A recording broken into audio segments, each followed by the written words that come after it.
Challenging তো সব সেক্টরেই আছে, আপনার প্রফেশনও আছে, আমার প্রফেশনও আছে। তো আমি চেষ্টা করবো এটা এনজয় করার, এবং চেষ্টা করব যে টিমের জন্য যতটুকু পারবো টিমকে এই দিকটা, এই ডিপার্টমেন্ট থেকে কন্ট্রিবিউট করার জন্য। যেহেতু টিম আপনারা করছিল আর কি, মোহামেডান স্টার স্টার্টেড একটা টিম, বিগ বাজেটের একটা টিম, দেখা গেছে কিছু পরিস্থিতির কারণে এখন যেমন তামিম ভাই অসুস্থ হয়ে গেলেন, তারপর আবার ন্যাশনাল টিমের প্লেয়ারদের ন্যাশনাল টিমের অ্যাসাইনমেন্ট থাকার কারণে কিছু প্লেয়ার আপনারা মিস করবেন।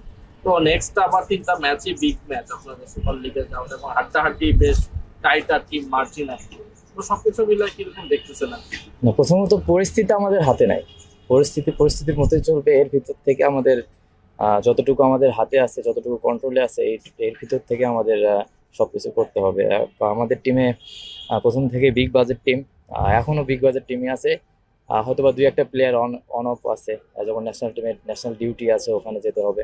তো আশা করছি যে আমাদের ব্যাকআপ যে প্লেয়ারগুলো আছে ওরা যখন অপরচুনিটি পাবে, ওদের জন্য একটা পজিটিভ সাইন বলা যায় যে তারাও তো প্লেয়ার, তাদেরও তো অপরচুনিটি দরকার। আমি মনে করি যে তাদের জন্য একটা ভালো দিক। আমি চেষ্টা, মানে আমরা সকলেই চেষ্টা করবো যে যখনই যে অপরচুনিটিটা আসবে এটা কাজে লাগানোর জন্য। তবে একটা জিনিস কি, আপনাদের যেরকম বেঞ্চ স্ট্রেংথ আছে, সেটা কি মনে করেন যে আপনাদের যে রেগুলার প্লেয়ার গুলো মিস করলেও আপনাদের বেঞ্চ স্ট্রেংথটা এটা কাভার আপ করার মতো এবিলিটি আছে? দেখেন, রেগুলার প্লেয়ার যারা আছে তাদের সঙ্গে আমি কারো কম্পেয়ার করতে চাচ্ছি না। আমি মনে করি যে সবাই সবার দিক থেকে বেস্ট। এটা একটা পার্টিকুলার একটা দিনের খেলা, যে দিনে যে ভালো করবে। এমন আমরা তো বড় টিম, কিন্তু আমরা তো ছোট টিমের কাছেও হেরেছি। তো আমার কাছে যেটা মনে হয় সব থেকে ইম্পর্টেন্ট যে জিনিসটা, প্লেয়াররা ওই দিনে যদি সে তার বেস্টটা দিতে পারে, আমার মনে হয় যে কোনো কিছু ম্যাটার করে না এখানে। আপনি এইজ লেভেলেও ক্যাপ্টেন্সি করেছেন, এখনো ক্যাপ্টেন্সিটা পেলেন হয়তো, তবে একটু খানিকটা অন্য একটা সিচুয়েশনে পেয়েছেন, আনসার্টেন একটা সিচুয়েশন।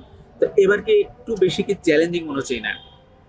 আহ, না, আমার কাছে কোনো চ্যালেঞ্জিং এরকম কিছু মনে হয়নি। এস লেভেলে করেছি, এ টিমে করেছি।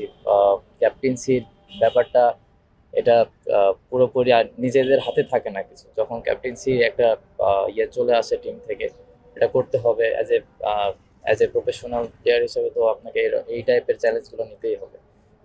তো আশা করছি যে এই যেটা সামনে আসবে এটা ভালোভাবে ইউটিলাইজ করার ট্রাই করবো। মাহমুদুল্লাহ ভাইয়ের ইনজুরি আপডেট কি বা সামনে ম্যাচগুলোতে কোনো একটা দেখা যাবে? এটা ফিজিও বলতে পারবে, এটা আমার ডিপার্টমেন্ট না। তবে আগামীকালে প্রাইম ব্যাংকের সাথে খেলা, দু টিমেরই মানে মোটামুটি বেশ ব্যালেন্স, এখানে খেলা, এখানে অনেক ম্যাচ খেলছে এবং দুই ম্যাচগুলো অবশ্যই ভালো রান। কালকের ম্যাচটা নিয়ে আসলে কিরকম চিন্তা করতেছে? চিন্তার কিছু নেই, নর্মাল যে প্ল্যান আছে, যে প্রসেসে টিমরা, মানে আমরা শুরু করি ওই নর্মাল প্ল্যানই থাকবে। আহ, কত রান হবে কি হবে এটা বলা যাবে না। মিরপুরের উইকেটে কেউ প্রেডিক্ট করতে পারে না যে এখানে কি হবে। তো আহ, দেখা যাবে কালকে কি হয়, ওটা সেই সময় দেখতে পারবো। ওয়ানডে এবং টি-টোয়েন্টিতে আপনি জাতীয় দলের নিয়মিত, টেস্ট নিয়ে আপনার ব্যক্তিগত ভাবনা কি, পরিকল্পনা কি? এর আগেও বলেছি এই কথা, প্রত্যেকটা প্লেয়ারই চায় টেস্ট খেলতে। লাল বল ক্রিকেট খেলা এটা একটা স্বপ্নের বিষয় আমার কাছে। আহ, যখন আমার কাছে অপরচুনিটি আসবে অবশ্যই খেলবো। সবাই তো খেলতে চায়, আমিও খেলতে চাই। যদি ওইরকম অপরচুনিটি আসে, যদি আমি ডোমেস্টিককে যদি লাল বলে আরো ভালো করতে পারি, তারপর হয়তো বা যদি কপালে থাকে ইনশাল্লাহ।